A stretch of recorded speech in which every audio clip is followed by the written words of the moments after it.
วัสดีค่ะท่านผู้ชมแล้วก็สวัสดีผู้ปกครองนักเรียนโรงเรียนสาธิตเทศบาลนครระยองทุกท่านนะคะด้วยทราบว่าเหตุการณ์แพร่ระบาดของโรคติดเชื้อไวรัสโคโรนาหรือที่เราเรียกติดปากว่าโควิด -19 นะคะส่งผลให้สถานศึกษาต่างๆทั่วประเทศนะคะมีการเลื่อนเปิดภาคเรียนเป็นวันที่ 14 มิถุนายนที่ผู้ปกครองทราบอยู่แล้วนะคะ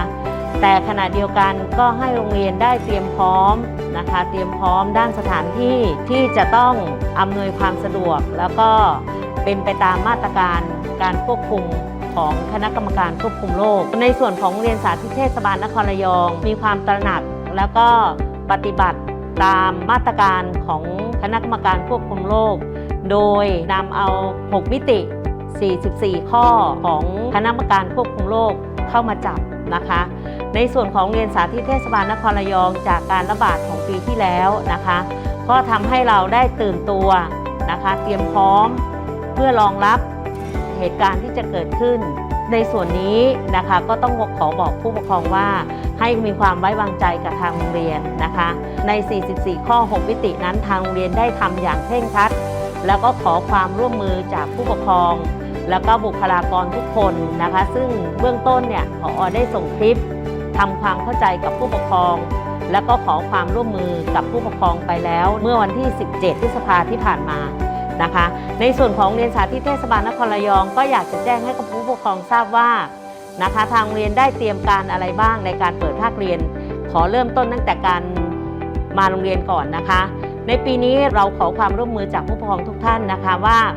เราจะให้ส่งเด็กที่หน้าประตูเท่านั้นนะคะซึ่งหน้าประตูนั้นเราจะมีจุดคัดกรองนะคะมี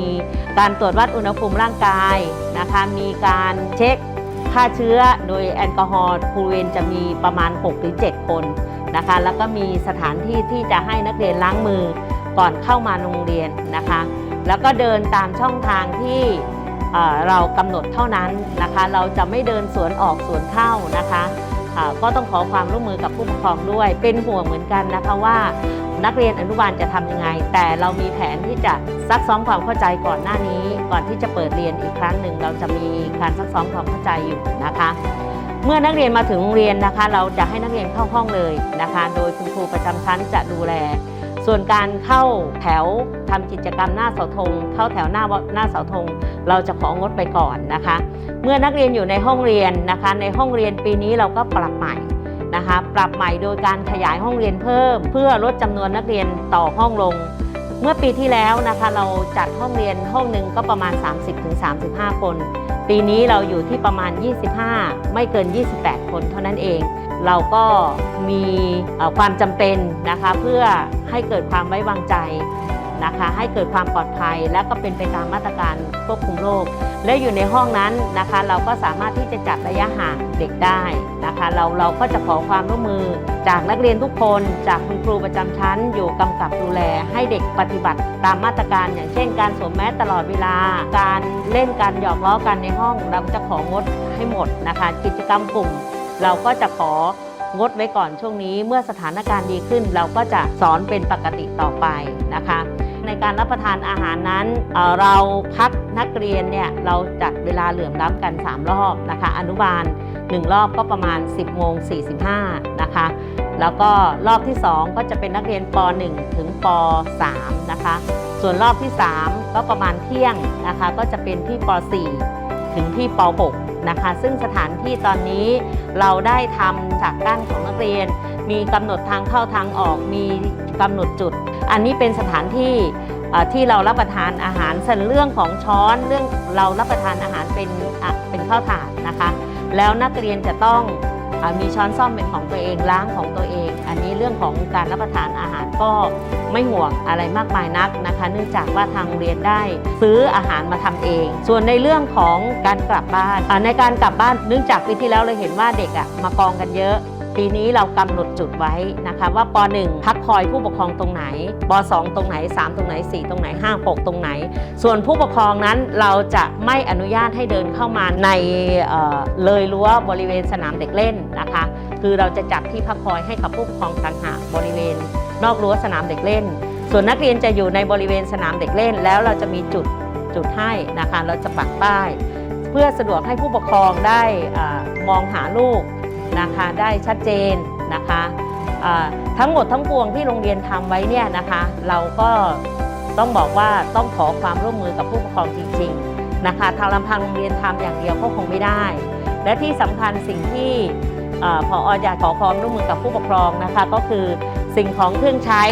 ของเด็กนะคะอยากให้ผู้ปกครองเนี่ยเตรียมใส่ถุงผ้าให้กับนักเรียนให้เรียบร้อยนะคะนักเรียนจะต้องปฏิบัติตัวตามวิถีใหม่ซึ่งในถุงผ้านี้นะคะอยากให้มีแก้วน้ำนะคะมีแก้วน้ำมีช้อนส้อมที่เราใส่ถุงต่างหากนะคะช้อนส้อมนะคะแต่ขอเป็นถุงโป่งหน่อยนะคะ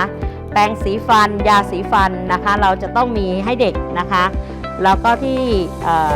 ขาดไม่ได้นะคะอันนี้เป็นเจลล้างมือนะคะมีเจลแอลกอฮอล์หรือเจลล้างมือใส่กระเป๋าให้เด็กมาเลยนะคะในห้องเรียนเรามีให้อยู่แล้วนะคะหน้าห้องเรียนเราจะมีเจลแอลกอฮอล์แต่ในส่วนตัวของนักเรียนนั้นก็ขอ